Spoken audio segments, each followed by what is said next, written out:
여러분 눈으로 따라 읽어보세요. 아브라함이 후처를 맞이하였으니 그의 이름은 구두라라. 그가 시므람과 욕산과 무단과 미디안과 이스박과 수아를 낳고 욕산은 스바와 드단을 낳았으며 드단의 자손은 아수르 족속과 루두시 족속과 루미 족속이며 미디안의 아들은 에바와 에벨과 한옥과 아비다와 엘다아이니 다 그드라의 자손이었더라. 아브라함이 이삭에게 자기의 모든 소유를 주었고 자기 서자들에게도 재산을 주어 자기 생전에 그들로 하여금 자기 아들 이삭을 떠나 동방 곧 동쪽 땅으로 가게 하였더라. 아브라함이 향년이 175세라. 그의 나이가 높고 늙어서 기운이 다하여 죽어 자기의 열조에게로 돌아가매 그의 아들들인 이삭과 이스마엘이 그를 마므레 앞 해쪽 소알의 아들 에브론의 밭에 있는 막벨라굴에 장사하였으니. 아멘. 네, 오늘 은혜로 되어지는 아들, 은혜로 되어지는 아들이라는 제목으로 함께 하나님 말씀 나누려고 합니다. 여러분, 오늘 본문이 언급하고 있는 아브라함의 죽음 어떻게 다가오십니까? 여러분 보세요. 7절부터 보면 아브라함이 175세인데 나이가 높고 늙어 기운이 다하여 죽었다. 그래서 막벨라굴에 장사하였다 이렇게 나오죠. 보셨어요? 여러분, 우리가 아브라함의 생애를 지난 2월부터 나눈 거 아세요? 2월 달부터 지금 몇 월이에요? 11월이잖아요. 그죠?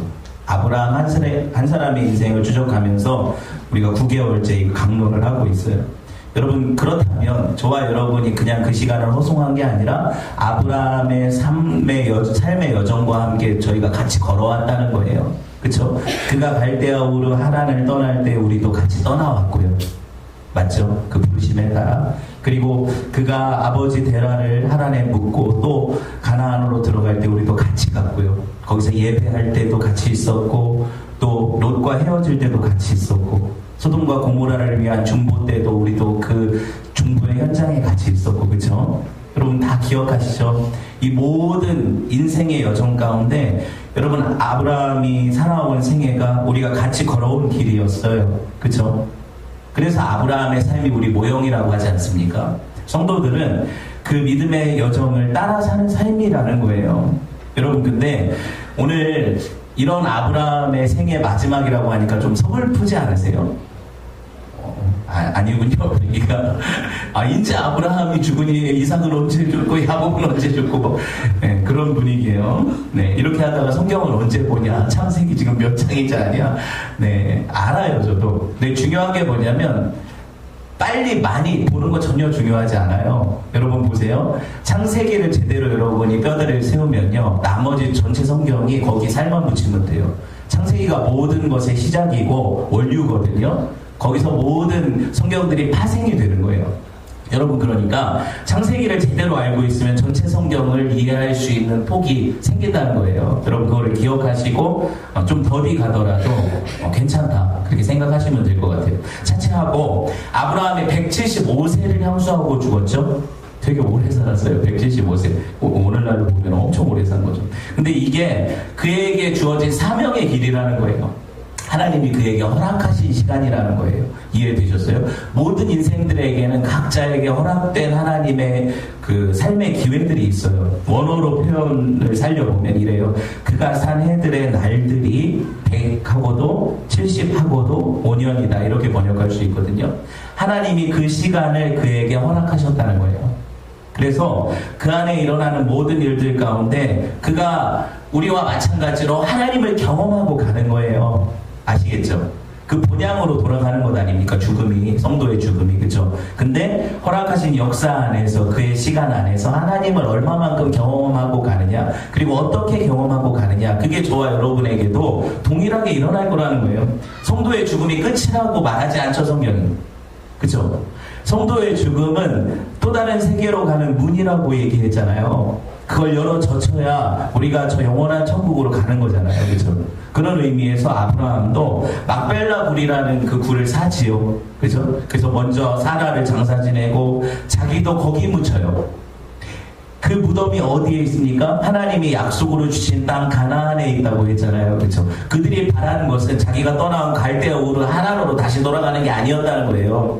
그 그들의 인생의 목적은 어디예요? 저 천성을 향해 가고 있었다는 거예요. 그렇죠? 그 약속의 땅 가나안에 들어갈 것이 자기 목적으로 살았다는 거예요. 그 증거가 죽음을 통해서 막벨라고를 산 것 아닙니까? 그렇죠? 우리 성도의 죽음은 이와 같다는 거예요.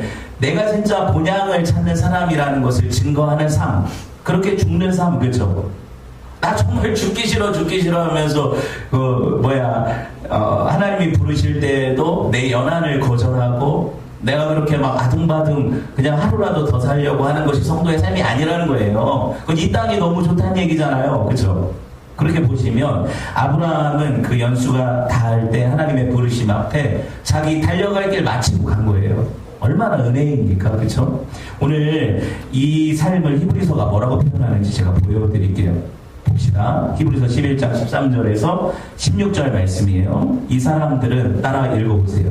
다 믿음을 따라 죽었으며 약속을 받지 못하였을 때 그것들을 멀리서 보고 환영하며 또 땅에서는 외국인과 나그네임을 증언하였으니 그들이 이같이 말하는 것은 자기들이 본향 찾는 자의 말 나타내미라. 그들이 나온 바 본향을 생각하였더라면 돌아갈 기회가 있었으려니와 그들은 이제 더 나은 본향을 사모하니 곧 하늘에 있는 것이라. 이러므로 하나님이 그들의 하나님이라 일컬음 받으심을 부끄러워하지 아니하시고 그들을 위하여 한 성을 예비하셨느니라. 아멘. 여러분, 성도는요, 이 땅에서 내가 이 땅의 전부가 아니라 내가 돌아갈 본향이 있다는 것을 나타내는 삶을 살다가는 거예요. 본향 찾는 자라는 거죠. 그렇죠? 그 삶이 여러분 하나님이 부끄러워하시지 않는 삶이에요. 내 자녀 맞다. 나는 쟤 안다. 난 쟤가 부끄럽지 않다. 오히려 자랑스럽게 여기시고 어떻게 해요? 하나님이 그들을 위한 한 성을 예비하셨다 그러죠. 이게 본향이잖아요. 우리의 천국이고요. 그렇죠? 여러분 보세요. 이 나그네 삶의 선두에 지금 누가 있습니까? 아브라함이 있다는 거예요. 우리 믿음의 조상이니까. 그렇죠? 아브라함의 삶은 그 삶 자체가 자기 자신의 가능성을 증명하는 데 쏟아붓는 삶이 아니었어요. 그 삶을 통해서 하나님 되심을 나타내는 삶이었어요. 우리가 배웠잖아요. 그렇죠? 아브라함은 잘해도 하나님 영광, 못해도 하나님 영광이었어요. 그 삶이. 그렇죠? 그렇게 본다면 저와 여러분이 어떻게 살아야 되겠냐는 거예요. 여러분 한번 생각을 해봅시다. 왜 이 사람의 삶이 기록되었을까? 모든 믿음의 사람들은 이 믿음의 조상이 걸어간 길을 따라간다는 거니까. 그렇죠? 그렇게 이해를 하시고 보면 오늘 이 믿음의 조상의 퇴장 장면을 한번 보세요. 1절부터 보면 약간 우리가 소망하고 기대한 바와 약간 다르지 않아요? 거룩한 종의 모습으로 마지막에 이렇게 독신으로 살다가 가기를 원했는데 아브라함은 무슨 미련이 있다고 140살도 넘은 사람이 무슨 힘이 남아서 후처를 취하고, 그쵸? 사라가 죽은 나이가 140이거든요. 그리고 175세까지 살았으면 35년을 그두라라는 여인을 얻어서 살았다, 이런 기록이 있잖아요. 이런 기록은 좀 빼주시지, 하나님이. 왜 기록을 했을까요? 제가 항상 얘기하지만 사람 자체가 소망 아니에요. 그죠? 이런 기록이 중요해요. 왜 중요하냐면 우리 소망이 어디 있다는 거예요? 하나님께 있다는 거예요. 그래서 중요한 기록이요. 그 삶은요, 하나님 앞에 그렇게 드려지는 삶이에요. 여러분 보세요. 성경이 그런데 이 기록을 그렇게 부정적으로만 기록하고 있지는 않은 것 같아요. 뉘앙스를 보시면, 그렇죠? 읽어보셔서 알지만 성경을 볼 때 이 시대, 우리 시대의 도덕적 통념이나 문화 관습으로 보면 안 돼요. 왜냐면 아브라함은 이 시대 사람이 아니거든요. 그쵸? 아브라함 시대에 있어서 그가 했던 일들이 보세요. 그렇게 비윤리적이거나 비양심적인 일이 아니었어요. 후처를 얻고 그리고 그 사이에서 자녀를 낳고 그렇게 누리는 삶이 그렇게 나쁜 삶이 아니었다고요. 여러분 보세요. 이런 것들을 뭐라고 해요? 상황률이라고 하잖아요. 그 시대에 따라 변화되죠, 이런 것들이. 그래서 어느 시대, 어느 족속, 어느 풍속이든 그 시대가 요구하는 그런 게 있어요. 그래가지고 지금 우리가 다른 그 문화권에 있는 사람들의 삶을 저건 참 잘못됐다라고 말하기 어렵잖아요. 그런 부분들이 분명히 있다는 거예요. 그렇죠? 시대가 다르니 얼마나 그런 부분들이 다르겠어요. 선악과를 따먹은 이후에 인류는 항상 자기 자신의 생각의 옳고 그름으로 판단하거든요. 그리고 그 문화권 안에 같이 살아가는 사람들이 합의한 어떤 관습, 풍습, 문화 이런 게 있죠. 윤리. 그 우리가 합의한 거잖아요. 그래서 이거는 옳고 저건 그르다 한 것들을 가지고 판단하지요. 이게 뭐예요? 선악과 따먹은 사람들의 습성이라는 거예요. 그게 죄예요. 그거 자체가 죄라는 거예요. 내가 판단자잖아요. 그렇죠? 그렇게 본다면 아브라함을 함부로 판단할 수는 없을 것 같아요. 여러분 보세요. 그드라랑 결혼한 게 오늘 기록처럼 사라가 죽은 이유인지, 사실 그 이전에 그드라랑 결혼을 했는데 사라가 살아있을 때 그게 더 나쁜 것 같아요. 제가 볼 때는. 그런데 이건 제 판단이라니까요. 그게 나쁘다 좋다 이런 거는 이 시대의 판단이잖아요. 그렇죠? 여러분 그 시대를 한번 생각해 볼까요? 가급적이면 많은 자손을 거느리는 게 좋고, 세력이 확장되어서 주변 국가들의 위협을 방어할 수 있는 그런 어떤 종족 번식이 되게 중요한 시대였잖아요. 그래서 그때 사람들이 결혼을 일부 다처럼 했던 것 아닙니까? 지금 이 시대 윤리로 보면 잘못됐지만, 그렇죠? 그렇게 볼 수 있는 거예요. 제가 지금 이렇게 얘기를 하면, 목사님도 세상가 가려고 하십니까? 아브라함을 옹호하는 이유가 뭡니까? 이렇게 생각하시면 안 돼요. 물론 주책이죠. 제가 볼 때 그래요. 그런데 그건 제가 볼 때라니까요. 아브라함의 어떤 삶에 대한 이야기가. 여러분, 아브라함이 완전해서 우리 믿음의 조상이 된 게 아니라고 하잖아요. 중요한 게 뭐예요? 그러한 그의 삶에 나타난 하나님의 은혜를 보자고 하는 거잖아요. 그쵸? 그러니까 그렇게 참 어떻게 보면은 인간적으로 약하고 혼자 살지도 못하고 그 나이에 그런 삶이라도 하나님이 그를 믿음의 조상 만드시니까 이게 은혜 아닙니까? 그게 얼마나 큰 은혜예요. 여러분 보세요. 아브라함의 삶을 보면 알잖아요. 아브라함 자체가 그 은혜를 증거하는 삶을 살다 갔어요. 그렇죠? 여러분, 그는 자기 뜻이 아니라 하나님의 뜻에 순종하려고 몸부림쳤었어요. 그게 비록 자기 인간적인 열심에서 나온 행위일지라도, 그렇죠? 맞잖아요. 그럼에도 불구하고 하나님은 그 모든 것들을 고려하시면서 아브라함의 생을 이끌어 가셨고, 하나님이 그를 주관하신다는 것을 보여주셨죠. 여러분 보세요. 아브라함이 강할 때만 하나님의 은혜가 임했습니까? 아브라함이 그 놀라움의 연합군을 쳐부수고 자기 조카한테 그 비옥한 땅을 양보할 때만 하나님의 은혜가 있었냐고요. 그 삶에. 아니라니까요. 여러분, 아브라함이요, 후처인 그 누구예요? 하갈을 취해서 이스마엘을 내가 나가지고 하나님 앞에 올려드린다고 이렇게 어떻게 보면 실수하고 죄졌을 때도 하나님의 은혜가 있었어요. 그걸 기억하셔야 돼요. 왜 그런 은혜가 있었습니까? 하나님의 백성은 하나님이 만들어 가신다. 아브라함 인간적인 육적인 노력으로 그것을, 그 약속을 기여할 수 없다. 이걸 보여주는 삶이 그의 죄잖아요. 그렇죠? 그래서 죄가 더한 것에 은혜가 넘쳤다는 거예요. 그 하나님의 은혜가 그 삶에서 그 삶의 길목마다 계속 나타나고 있어요. 그러니까 아브라함이나 저나 한 가지 기억해야 될 게 뭐냐면 우리에게 주어진 역할을 살다 가는 거예요. 근데 그 삶을 통해서 누가 드러나는 거예요? 하나님이 드러나는 거예요. 하나님이 하나님 되심이 드러나는 거예요. 그래서 오늘 제목이 뭐예요? 은혜로 되어지는 아들이잖아요. 은혜로 되어지는 아들. 우리 노력으로 되어지는 아들 아니라고요. 어떤 아들, 어떤 자녀가 내가 낳고 싶어서 낳았어요. 내가 이 세상에 태어나고 싶어서 낳았어요. 은혜로 태어나고 은혜로 보호되고 자라나는 거예요. 그렇죠? 그런 은혜가 아브라함에게 있었고 저와 여러분이 그 삶을 추적하면서 그 은혜를 같이 누리는 거예요. 여러분, 그가 순종해서 갈대아 우르를 떠났을 때도 마찬가지지만 여러분 보세요. 불순종해서 하나님 앞에 징계로 하나님이 한 25년간 안 나타나시잖아요. 이스마엘 낳고 나서 화나셔가지고.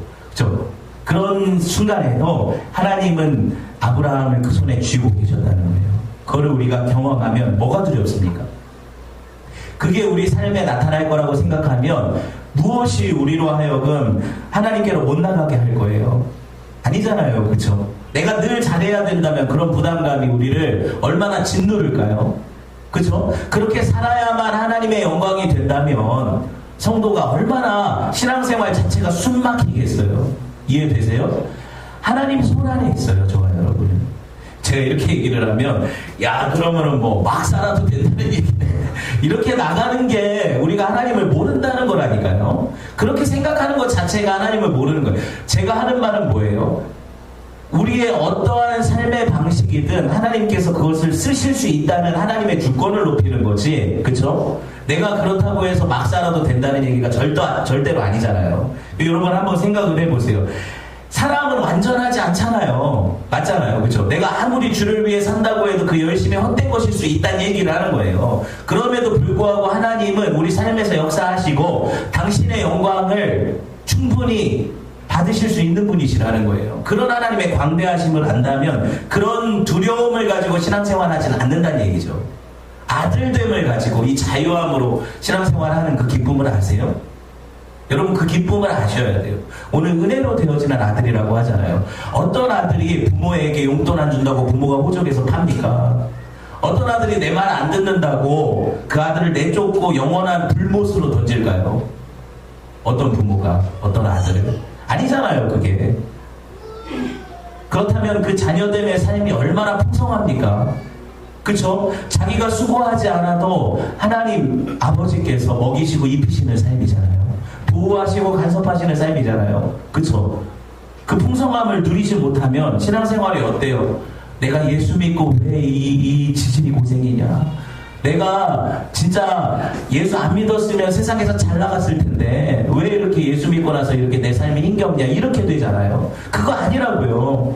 얼마나 풍성합니까? 하나님 믿는 삶이. 얼마나 은혜가 넘쳐요. 뭘 하라 하지 말라는 그런 법이 어디 있어요?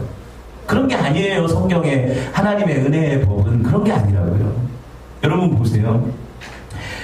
다만 아브라함의 삶에서 우리가 배울 수 있는 건 아브라함이 자기의 열심으로 최선을 다해 드렸어도 그걸 안 받으실 수도 있는 것이 하나님의 주권이고, 그쵸? 여러분 보세요. 아무리 실수해도 그의 실수를 바로잡아 하나님의 영광을 나타내실 수 있는 게 하나님의 주권이고, 얼마나 담대한 믿음을 가질 수 있어요 우리가 이 삶을 보면서. 그쵸? 여러분 보세요. 그 약속 때문에 아들이 되는 거예요. 우리의 어떤 행위나 잘남이 아니라 하나님이 너를 내 아들 삼겠다는 그 약속, 그쵸? 그 언약 때문에 우리가 사는 거예요. 그거예요. 다른 게 아니에요. 뭐 우리에게 무슨 그런 결정권과 선택권이 있습니까? 하나님이 은혜로 우리를 이끌어 가시는 삶인데요. 내가 어떤 기여를 하겠어요? 여러분 오늘 아들 이삭의 삶을 보면 사실 이게 얼마나 극명하게 드러나는지 몰라요. 은혜로 되어지는 아들의 삶이. 아브라함이나 야곱이나 요셉을 보면 좀 어려워요. 힘들기도 하고 고난도 많고 그래요 인생이. 그렇죠? 이삭을 보세요. 이삭 어디 갔어요 도대체? 이삭을 보세요. 이삭의 삶은 진짜 은혜로 되어지는 삶이에요. 이걸 알아야 되는데 없어 지금. 네. 봅시다. 성경에서 하나님은 언제나 자기를 누구라고 소개하세요? 난 아브라함의 하나님, 이삭의 하나님, 야곱의 하나님이다 그러죠. 요셉의 하나님, 유다의 하나님 이렇게 얘기 안 하세요. 그렇죠? 딱 셋. 누구? 아브라함, 이삭, 야곱. 왜 이렇게 표현하실까요? 왜 이렇게 표현을 하실까요?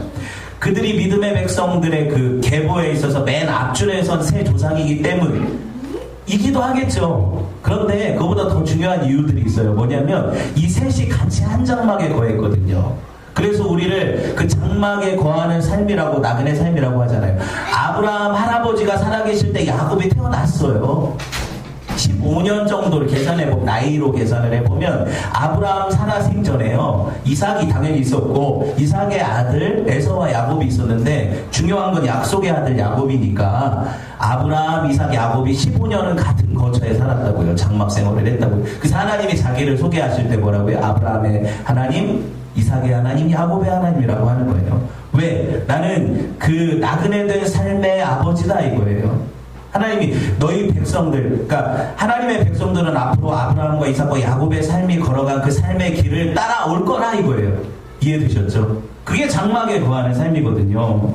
여러분 잘 모르셨던 것 같아요. 네, 히브리서 11장 9절에서 10절 봅시다. 진짜인지 가짜인지 봅시다.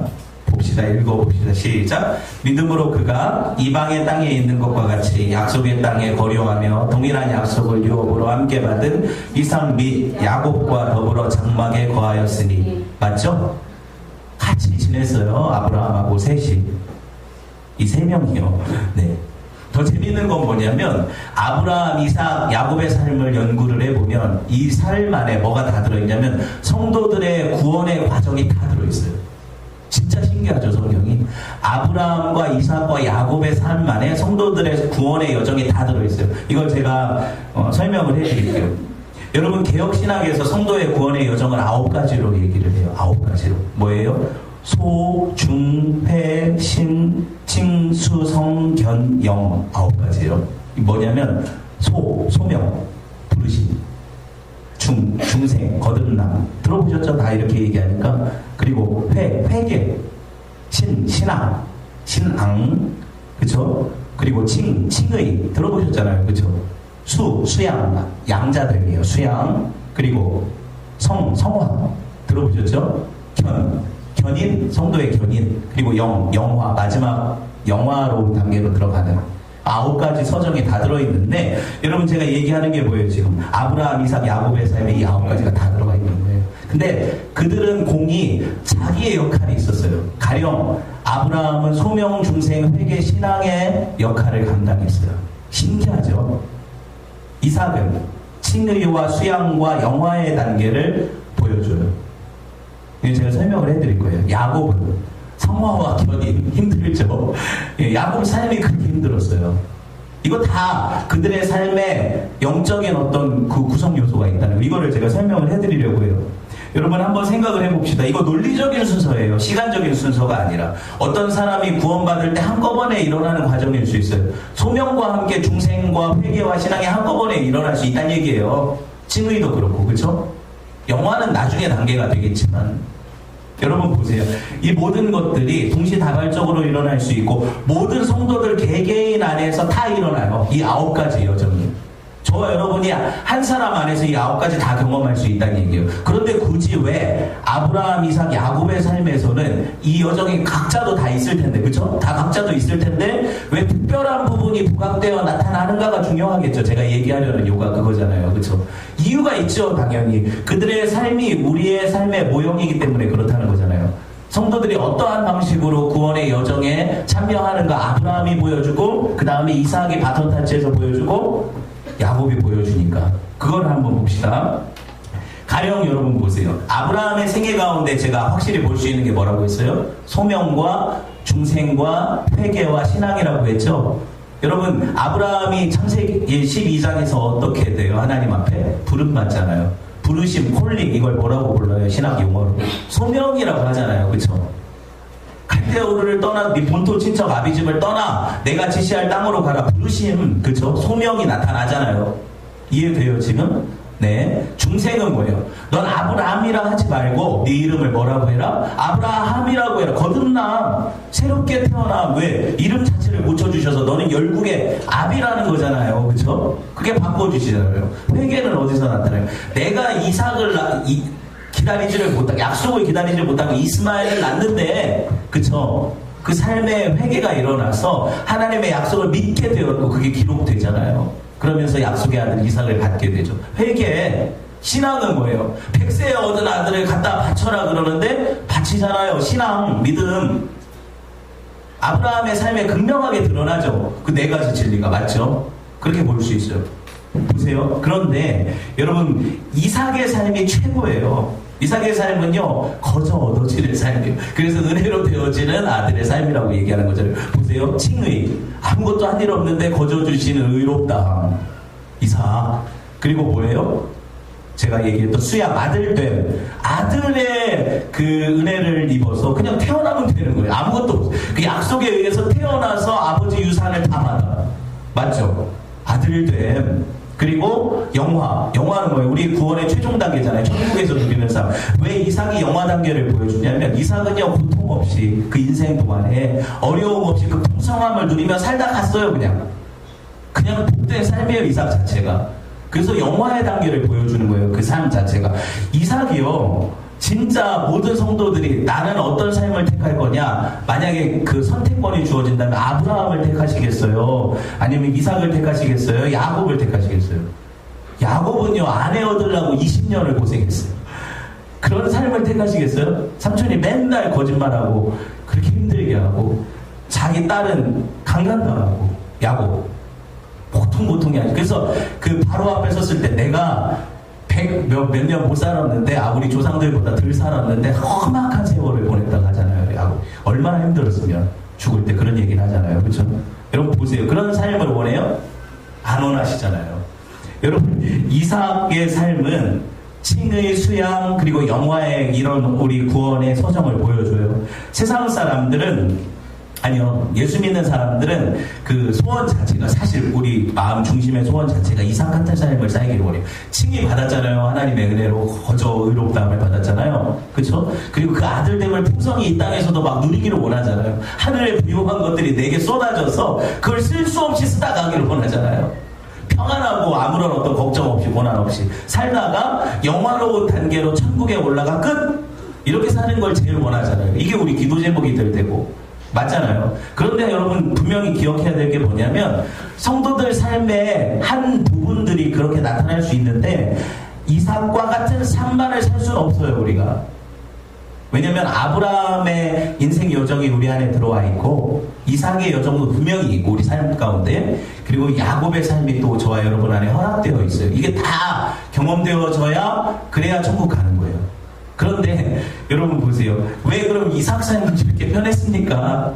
제가 말씀드리지만 이삭 자체가 은혜로 되어지는 아들의 삶의 모형이기 때문에 그렇다는 거예요. 그래서 이삭 자체가 그렇게 사는 것이 이삭에게 주신 특별한 은혜죠. 그걸 누가 바란다고 그게 얻을 수가 있는 거예요? 한번 생각을 해봅시다. 오늘 본문을 제가 18절까지 읽어야 된다고 했잖아요.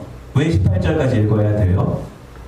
앞에 부분은 후처인 그두라의 아들들 이야기고 18절까지는 뭐예요? 하갈에게서 낳은 이스마엘의 그 후예들 얘기니까 그 안에 샌드위치로 끼워진 그 안고 그 뭐예요?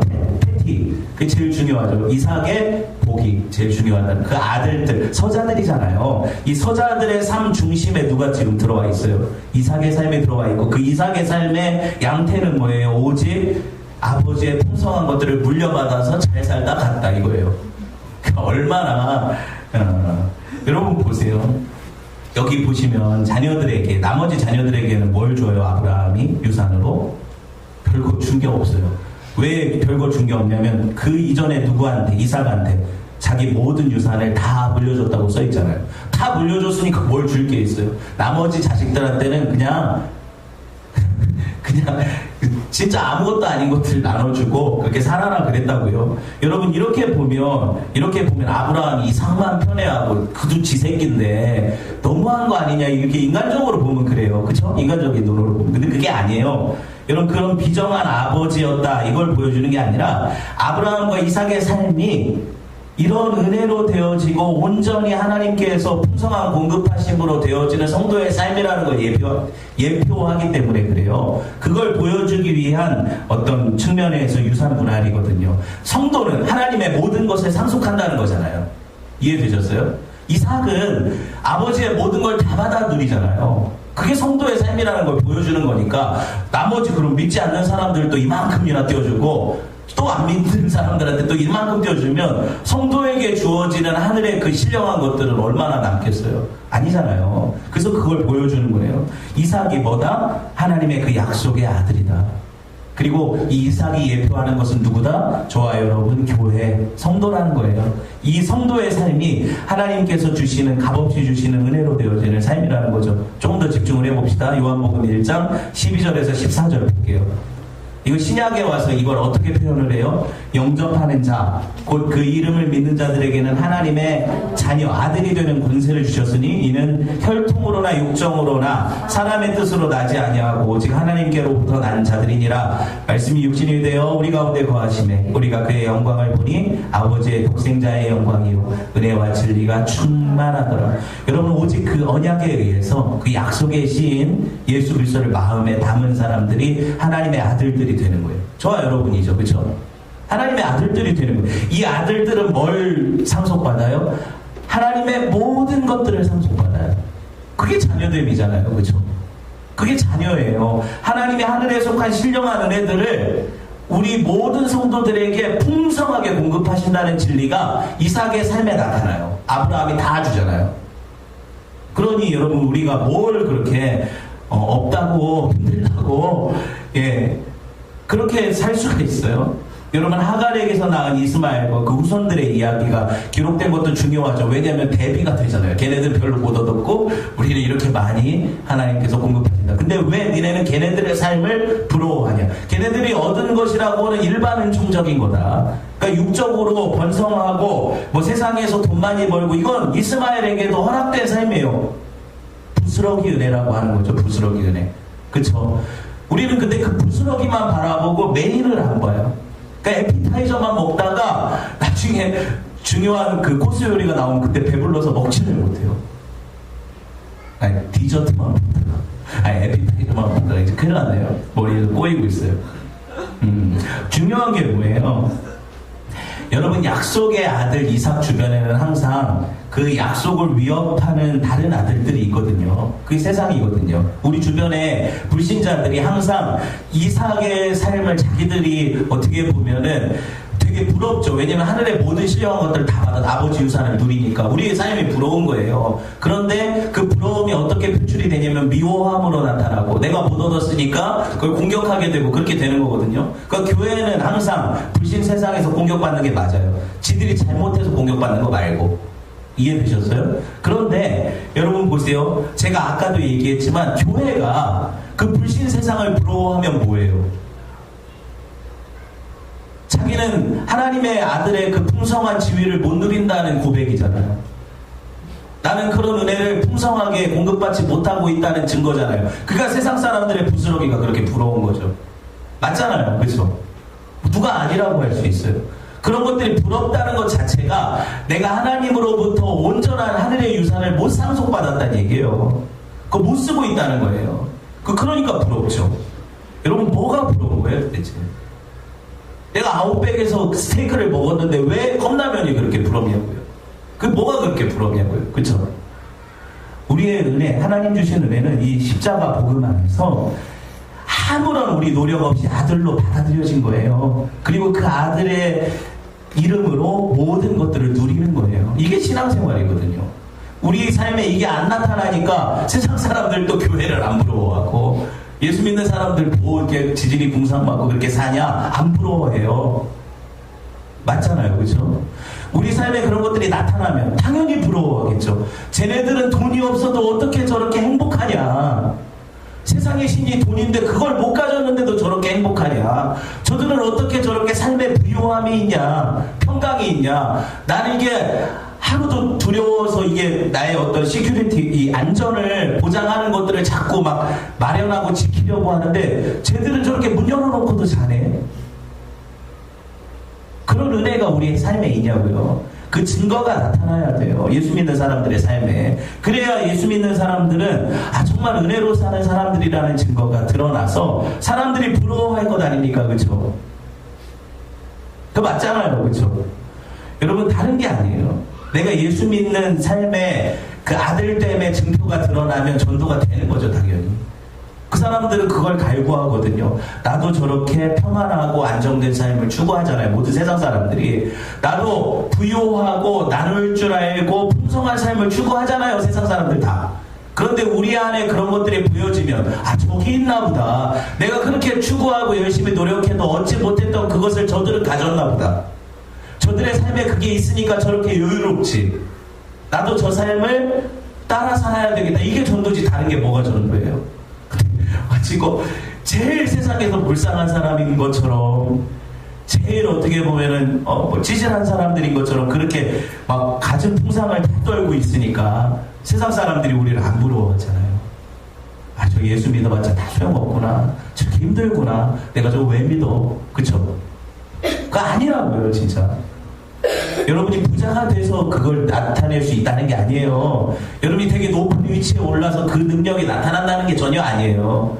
지금 여러분 삶의 자리에서 나타나야 되는 거예요. 그 은혜를 누림이 여러분 안에서 흘러가야 되는 거예요. 그래야 여러분 내가 믿는 증거가 확실한 것 아닙니까? 어떤 환경에 좌우되는 어떤 그런 즐거움은 세상 사람들도 다 누리는 거예요. 그들도 돈 생기면 기쁘고, 그들도 가진 것, 뭐 지위나 명예나 이런 것들을 가지면 당당해지고 어깨 펴지고 다 똑같잖아요. 우리는 그런 것 없어도 그런 은혜로 살 수 있다라는 능력, 이거 보여주자는 거죠. 다른 게 아니잖아요. 그렇죠? 뭐가 크리스찬이에요 도대체? 네, 이삭 같은 삶을 살고 싶어요. 모두가 원해요. 근데 이삭 같은 삶은 돈이 아니에요 사실. 지금 오늘 여기 구약에서는 이런 식으로 표현되어서 아버지의 모든 유산을 받은 것처럼, 그래서 그게 돈 때문에 그렇게 행복한 것처럼 이런 게 아니거든요. 우리에게 주시는 영적 진리가 뭐예요? 하늘에 속한 모든 신령한 것들이 예수 그리스도 안에서 우리에게도 똑같이 이삭처럼 주어졌다는 거잖아요. 우리도 그걸 누리며 살면 된다는 거잖아요. 뭐 없는 것처럼 그래요. 여러분 보세요. 그의 삶은 정말 한 일 없이 의롭다함 받은 칭의의 삶이었고, 그는 정말 자기가 노력해서 열심히 살아서 얻은 것 하나 없이 그냥 물려받은 것으로 사는 은혜의 삶, 수양 아들의 삶이었고, 그렇죠? 그러다가 마지막에도 평안하게 가요. 그런 은혜의 삶이었다고요. 여러분, 그것이 저와 여러분의 삶 안에도 나타나요. 그게 진짜 믿는 사람들의 삶 안에 나타난다는 거예요. 여러분 보세요. 이삭은요, 다른 족장들처럼 아내를 열어두지도 않았죠. 보세요. 아브라함도 후처가 둘이었고 야곱도 넷이었고, 맞죠? 근데 이삭은 하나죠. 왜 이삭이 하나일까요? 맞춰보세요. 능력이 없어서? 이삭의 삶이 그만큼 평탄하다는 거예요. 하나님의 은혜로. 그리고 이삭이 예표하는 사람이 누구예요? 예수 그리스도잖아요. 예수 그리스도의 아내는 누구예요? 정결한 신부인, 한 신부인 교회잖아요. 그러니까 리브가가 교회를 상징하는 거죠. 또 이렇게 본다면 이삭과 리브가 그 예수 그리스도와 교회의 모습을 예표하는 결혼 생활이기 때문에 여러 아내일 수 없는 거예요. 이삭은. 그러니 그것도 복 아닙니까? 아내가 여럿이면 복일 것 같아요? 그건 복 아니거든요. 그렇죠? 이게 진짜 복 아니에요. 그리고 이삭은 낳았더니 쌍둥이네요. 그렇게 자녀의 복도 주셨잖아요. 그렇죠? 그런 은혜가 있다는 거예요. 이 삶이 뭐 엄청난 인생들이 겪는 수고나 고난 이런 것들이 이삭의 삶에 표현되지 않잖아요. 지금 성경에 보면 그게 없었다고 얘기하는 게 아니에요. 그걸 안 기록한 거죠. 왜 안 기록했을까요? 이삭이 이렇게 은혜로 되어지는 삶의 예표여야 하니까 힘들었던 과정들은 많이 기록을 안 하는 거죠. 왜냐하면 그래야 우리도 이삭과 같이 아들의 삶으로 칭의되고 수양되어서 영화의 삶으로 가고 싶다라는 어떤 가르침을 줄 수 있으니까 그런 거예요. 그러니까 성경은 선택한 기록이잖아요. 그렇죠? 다 기록한 게 아니라. 여러분, 대다수 크리스찬들이 이삭의 삶을 부러워하지만 여러분, 우리가 이삭의 삶을 누릴 수 있다는 사실은 믿지 않아요. 부러워만 해요. 근데 여러분, 저와 여러분이 누릴 수 있는 거예요. 이건 누릴 수 있는 거예요. 권사님만 누리겠어요? 다 누릴 수 있는 거예요. 여러분, 이삭의 삶에 계시된 아버지 얼마나 풍성한 공급자입니까? 그렇죠? 우리 하나님은 어떤 분이세요? 창세기 26장 2절에서 5절 볼까요? 보세요. 이삭에게 계시된 하나님, 여호와께서 이삭에게 나타나 이르시되 애굽으로 내려가지 말고 내가 네게 지시하는 땅에 거주하라. 이 땅에 거류하면 내가 너와 함께 있어 네게 복을 주고 내가 이 모든 땅을 너와 네 자손에게 주리라.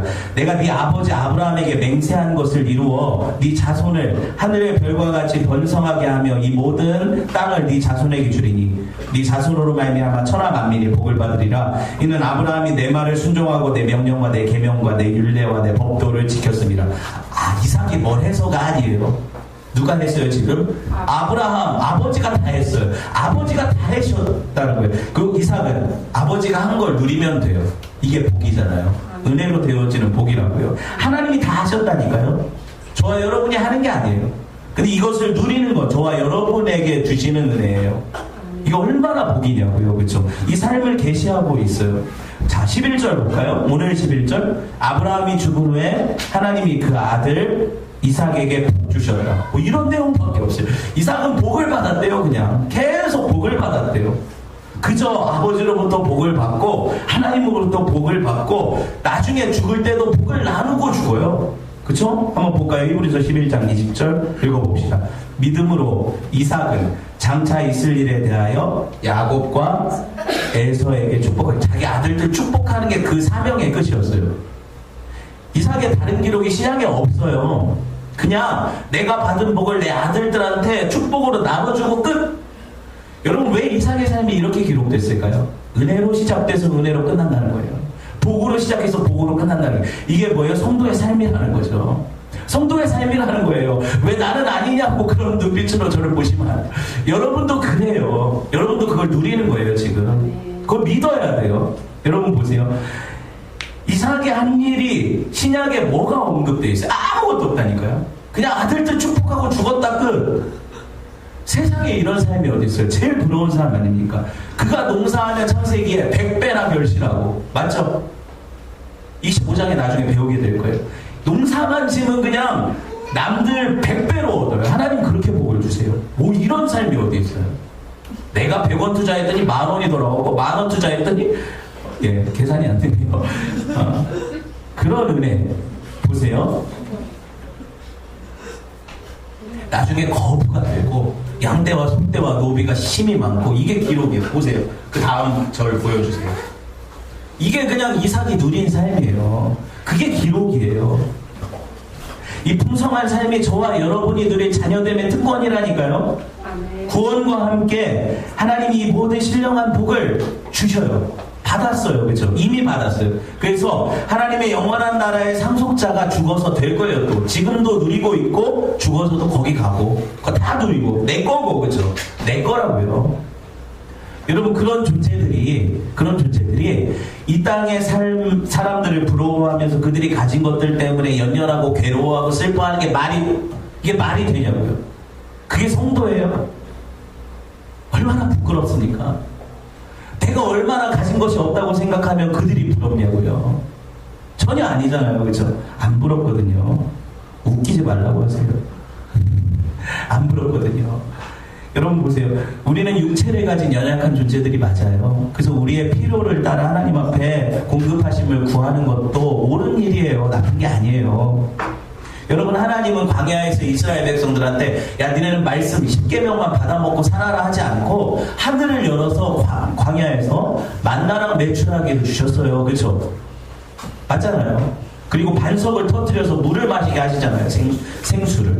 이런 것들은 공급하신 거 뭐예요? 하나님이 풍성하신 아버지시라는 계시잖아요. 그들이 40년 동안 농사를 져요. 그 광야에서 아무것도 안 해도 먹고 살아요. 신발을 하나 샀는데 요새 그런 신발 없죠. 40년을 신어도 뜯어지지 않는 신발이 없죠. 나이키 아니라 뉴 밸런스에도 안 돼요. 그런 거는 전혀 그런 게 아니에요. 하나님은요 그들이 입은 옷이 프라다가 아니더라도 40년 동안 옷이 헤어지지 않았대요. 그쵸? 그런 은혜의 공급하심을 이 광야에서 보여줬는데 하나님은 뭘 가르치시려고 이걸 했을까요? 뭘 가르치시려고 이런 은혜를 주셨을까요? 너네는 그냥 은혜로 시작해서 은혜로 사는 거야. 네가 아들인데 네가 나한테 뭘 해주려고 해. 내가 아들을 챙겨야 내가 부모지. 내가 아들을 잘 돌본다는 것이 내게 찬양이 되는 거거든요. 마음이거든요. 내가 내 자녀도 하나 못 먹이는 하나님이라면 내가 세상 사람들에게 하나님의 위대함을 어떻게 드러내겠어? 내 자식은 내가 책임진다. 이게 이스라엘 삶에 나타난 하나님의 은혜잖아요. 맞죠? 근데 저와 여러분 이걸 못 누린다고요? 그럼 저와 여러분은 이걸 못 누리고 있다면 하나님의 자녀 아니라는 거잖아요. 그거밖에 더 있어요? 뭐 이스라엘은 친아들이고 우리는 뭐예요? 양자예요? 그런 거 아니라고요. 하나님 주시는 은혜가 저와 여러분에게도 동일하다고요. 우리가 부모 세대보다 훨씬 풍요롭게 사는 건 맞죠. 솔직히 여기 굶어 죽는 사람이 어디 있어요? 우리 부모 세대보다 훨씬 낫잖아요. 그렇게 사는데 여러분 근데 이런 풍요로움이 우리로 하여금 하나님 공급자이신 하나님을 의지하지 못하게 한다니까요. 그래서 없는 게 나을 수 있어요. 진짜 너무 잘 먹고 배부르니까 하나님 필요 없대. 내가 일해도 잘 벌고 내가 열심히 노력하면 그게 수확이 되니까 하나님이 안 도우셔도 되는데 이게 크리스찬이에요? 그런 거 아니에요. 그죠? 하나님 은혜로 사는 거예요. 하나님 은혜로 사는 거예요. 여러분 이스라엘 농경사회 같은 경우에는 이른비 늦은비가 진짜 중요하거든요. 광야 시대에 우기가 있잖아요. 그 시대에 비가 안 내리면 농사를 못 져요. 이른비가 내려야 농사 시작할 수 있죠. 그리고 늦은비가 내려야 곡식들한테 물이 공급돼서 그게 풍성한 열매로 나타나게 되겠죠. 이른비 늦은비가 그런 거거든요. 그런데 여러분 그 시대에 이스라엘 백성들이 하늘을 바라보는 이유는 하늘에서 비가 내려야 그렇게 살 수 있는 거니까. 그들은 그걸 인식하고 살았죠. 우리는 하늘을 안 바라봐요. 왜? 비 안 내려도 로켓 쏴가지고 인공 구름 만들어서 비 내리게 할 수 있고 바다에서 끌어대서 관계 시설 해가지고 댐에다가 수로에 다 가둬가지고 농사 질 수 있고 다 지들이 할 수 있다고 생각하니까 하나님을 의지하지 않죠. 그런 게 어디 있어요? 그런 거 없어요. 하나님이 이런 것들을 공급하시지 않으면 살 존재가 하나도 없어요. 당장이라도 하나님이 태양을 그냥 모시면 우리 다 죽어요.